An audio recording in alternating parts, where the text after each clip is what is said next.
ఈరోజు టమాటా బాత్ చేసుకుంటున్నాం. First oil వేసుకోవాలి గిన్నెలో. పచ్చిశనగపప్పు, ఆవాలు, ఉల్లిపాయ, పచ్చిమిరపకాయ, అల్లం, కరివేపాకు, టమాటా బాత్ కదా ఇది. టమాటాలు ఎక్కువ వేస్తాం.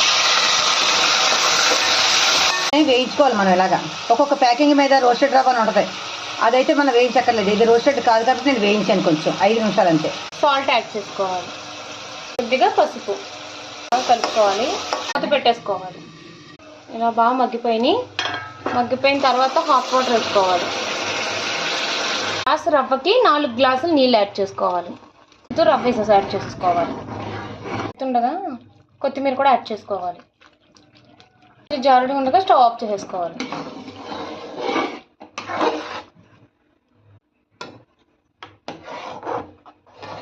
టమాటా బాత్ రెడీ.